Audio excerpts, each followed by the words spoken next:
Hola, ¿cómo están? Bueno, en el video de hoy vamos a hablar un poco de mercados internacionales. En este caso tenemos al Standard Poor's 500 en términos diarios. También voy a hablar un poco de la amplitud de mercado y un poco también de la zona euro, con el índice de referencia, el DAX alemán y el Eurostoxx 50. Bueno, actualizando un poco la idea que veníamos trabajando en los videos anteriores, nos encontramos en una zona bastante crucial. Como vemos, el precio se está moviendo en un entorno lateral, marcado por la zona de los 6.000 puntos y los 5.700 aproximadamente. Vemos que tiene múltiples contactos. Y además de moverse en este entorno, también notamos que hay mucha volatilidad en el mercado, mucha incertidumbre. Y esto en principio se debe a varios factores, entre ellos la tensión geopolítica que existe, también el incierto que hay en relación a las tarifas que quiere implementar Donald Trump y la guerra arancelaria. Así que esto, bueno, repercute en el mercado, básicamente porque no se sabe bien cuáles son las reglas del juego, ya que un día se dice una cosa, otro día se dice otra cosa, después se vuelve a negociar y bueno, eh, realmente eso trae mucha volatilidad. Así que nada, no nos queda de otra que interpretar el gráfico. Bueno, como vemos, nos encontramos en la onda impulsiva número 3. Si bien todavía no alcanzamos el objetivo previsto, ya alcanzamos previamente el objetivo que nos marcó esta estructura de continuación, que es el Cup and Handle. Como vemos, llegamos a cumplir a la perfección, que justamente concuerda con la zona de los 6.153 puntos. Ahora nos encontramos en una clara tendencia alcista, pero rompiendo zonas bastante importantes. Como vemos, tenemos algunos de los contactos que siempre respetó, así que ahora vemos cómo está apareciendo un entorno de debilidad en el precio. El último bastión importante, la zona de soporte importante a vigilar y que el precio no debería romper, y en caso de que lo haga, vamos a ir a buscar cotas mucho más bajas, es la zona que marcamos acá de los 5.730 puntos y los 5.664 puntos aproximadamente. Como vemos, es una zona pivote, es una zona que tiene múltiples contactos, en este caso fue resistencia, luego soporte. Ahora nos encontramos frenando en esta área de mucha confluencia. En el caso de que el precio no logre aguantar este soporte, no nos queda de otra que intentar proyectar posibles escenarios. Asumiendo que estamos en un rango lateral, si tomamos su amplitud y la proyectamos, vamos a ver que estamos muy próximos a alcanzar la zona de los 5.130 puntos aproximadamente, que concuerda con esta zona de mínimos. Y también concuerda aproximadamente con la tendencia alcista de largo plazo. ¿Bien? Que tiene un contacto acá y otro contacto acá. Por lo tanto, es una zona bastante interesante. Por supuesto que pensar en estos objetivos tiene que ver con la ruptura de estos soportes. ¿Bien? En caso de que esto no se dé, el precio tranquilamente puede seguir desarrollándose en este entorno lateral. Por el lado de los indicadores, vemos que el RSI ya hace bastantes semanas que nos viene mostrando algunas divergencias bajistas. Como vemos, nos encontramos haciendo máximos decrecientes y el precio nunca pudo hacer un máximo creciente. Por lo tanto, ya nos estaba dando algunos indicios. Ahora nos encontramos lateralizando, consolidando en la zona de sobreventa, la zona de los 30 puntos aproximadamente. Y en el MACD vemos cómo tenemos una gran presión vendedora, histogramas crecientes y marcando venta ya hace varios días. Estamos por debajo de la línea cero, por lo tanto no tenemos ningún argumento, al menos en términos de indicadores positivos. Bien, por lo tanto hay que ver qué nos dice la acción del precio. Por el lado de la amplitud de mercado, que lo vamos a averiguar con el RCP. Básicamente el RCP es un ETF que contiene las mismas acciones que tiene el S&P 500, pero le da una misma ponderación de un 1% cada una. Bien, por lo tanto es un ETF más igualitario, si se quiere. Bien, como vemos, nos encontramos también con algunas debilidades técnicas. Acá teníamos una tendencia de corto plazo alcista que fue vulnerada, apoyándose en una zona de soporte, que es la zona de los 172,37 y 173,68. La zona de soportes que también concuerda con la tendencia de mediano plazo, bien, que tiene múltiples contactos, como verán. Así que hay que ver cómo interactúa en esta zona. Fíjense que es interesante porque el S&P 500 también se encuentra en una zona crucial, de la zona de soportes.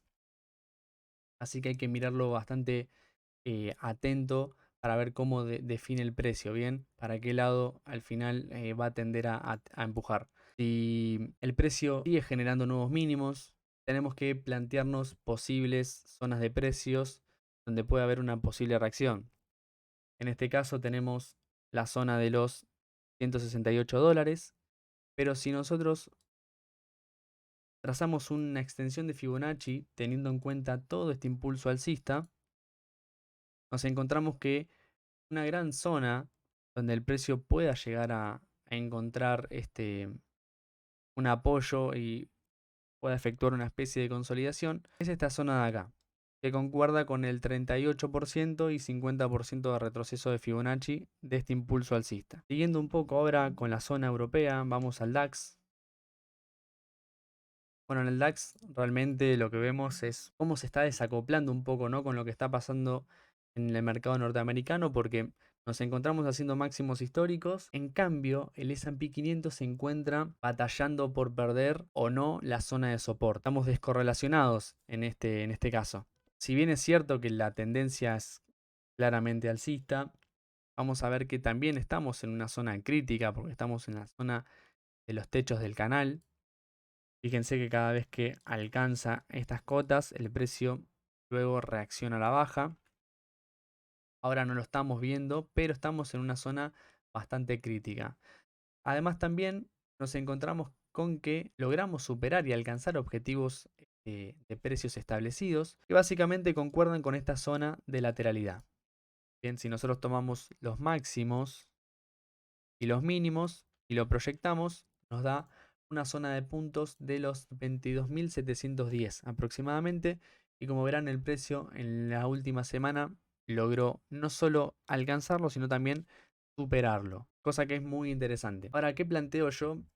Yo planteo la idea de que actualmente en el índice alemán nos encontramos en una onda impulsiva número 3. Por lo tanto, teniendo en cuenta este mínimo, este máximo y este mínimo, vamos a ver que nos encontramos con que el potencial objetivo de cumplimiento de esta extensión concuerda con la zona de los 24.700 puntos aproximadamente. ¿Por qué tiene que alcanzar los 161? Bueno, en principio porque estamos considerando que nos encontramos desarrollando una onda impulsiva número 3 en términos de Elliott. Y al análisis le agregamos indicadores, vamos a ver que nos encontramos con algunas señales no tan positivas por el lado del RSI. Vamos a tener en cuenta la acción del precio. Actualmente nos estamos encontrando haciendo nuevos máximos. Tenemos máximos claramente crecientes entre sí. Vamos a marcarlo así. Pero por el RSI vemos claramente máximos decrecientes. Por lo tanto, ya tenemos una divergencia en el precio. Que exista esta divergencia no quiere decir que el precio vaya a caer de forma inmediata, porque puede haber divergencias que se mantengan durante mucho tiempo. Pero bueno, ya es una señal que el precio y que el indicador nos está dando. Una señal de cautela. También vemos cómo respeta la zona de mínimos. En este último tramo rompió, pero luego retomó de vuelta. Por lo tanto, es importante vigilar también esta zona. Porque si el RSI nos empieza a mostrar cálculos por debajo, ya es una señal mucho más fea. Ahora, para que el precio confirme la lectura que nos está dando el RSI, tiene que romper necesariamente una zona de soporte. La zona de soporte está dada por estos mínimos. Marcarlo así. Si el precio empieza a generar lecturas por debajo, vamos a encontrar haciéndonos nuevos mínimos. Por lo tanto, hay que pensar en posibles zonas de precio. De largo plazo, y teniendo en cuenta que nos estamos moviendo en un entorno de tendencia alcista en un canal ascendente, uno puede decir, bueno, si cada vez que toca el techo del canal luego va al piso del canal en una rotación, pero en lo inmediato, en el corto plazo, simplemente con trazar una línea tendencial uniendo los mínimos, nos encontramos con que un posible piso en caso de que el precio logre vulnerar esta zona de soportes puede ser la zona de acá, que concuerda con los 21.700 puntos. Ahora, estas son posibles hipótesis. No quiere decir que el precio, cuando rompa esta zona de soporte, rote automáticamente hasta esa zona de acá. ¿Bien? Simplemente son zonas a vigilar, zonas interesantes. Siguiendo un poco con el Eurostoxx 50, también nos encontramos en un entorno lateral, pero no está poniendo en juego ningún tipo de soporte. Incluso lo que está haciendo es intentando ver si puede o no alcanzar su máximo histórico, generar nuevos máximos. Si nosotros vemos la tendencia de forma agregada, vemos que no para de cumplir con los objetivos propuestos. Primero tenemos una clara tendencia alcista, bien, con mínimos tocando y respetando a rajatabla esta línea tendencial, que fue iniciada justamente con el crash de la pandemia. Acá generó una especie de cuña alcista, que básicamente lo cumplió. Y acá está en un proceso también de cumplir con otro objetivo que concuerda con los 5.700 puntos. De esta gran lateralidad, que incluso si nosotros tenemos en cuenta los máximos y los mínimos, podemos identificar como un posible triángulo. Bien, acá tenemos los máximos y los mínimos. Si lo unimos, vamos a darnos cuenta de que tenemos claramente una estructura del tipo triangular, una tendencia previa alcista. Si proyectamos su amplitud, llegamos a esta conclusión. Como verán también, las últimas semanas se generó mucha volatilidad. Vemos subidas, bajadas de forma muy repentina. Por lo tanto, hay que vigilar los 5.567 puntos y los 5.539 puntos que configuran esta zona de resistencia, ver cómo el precio se desenvuelve. Si logra romper y se mantiene, vamos a ir a buscar este objetivo propuesto. Y si no, vamos a seguir moviéndonos en un entorno lateral.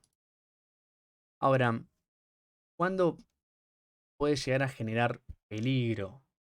Bueno, en principio cuando el precio rote a esta zona de soporte, que son los 5.371 puntos con 97, y no lo logre mantener. En dicho caso, utilizando el retroceso de Fibonacci, podemos plantear un posible retroceso hacia esta zona de acá, que justamente concuerda con esta gran zona pivote. En el Eurostoxx está pasando exactamente lo mismo que en el DAX. ¿Por qué? Porque nos encontramos, incluso hay un poquito más de debilidad, porque nos encontramos con divergencias bajistas, un precio que no logra hacer nuevos máximos crecientes, pero nos encontramos con una confirmación adicional que es el MACD. El MACD está haciendo histogramas crecientes, ya está dando venta. Todavía no perdimos líneas tendenciales del RSI, por lo tanto es muy interesante y importante vigilar esta zona de acá para ver cómo el precio continúa. Porque en caso de que el RSI genere cálculos por debajo de esta línea de 50 puntos, vamos a ver cómo nos encontramos en el precio rompiendo también esta tendencia. Así que bueno, esto fue el repaso de estos mercados. Espero que les haya gustado, que les haya servido. Y si quieren que analice algún activo en particular o me quieren dejar algún tipo de comentario para que yo pueda mejorar, nada, yo voy a estar muy agradecido. Así que nada, les agradezco y nos vemos la próxima.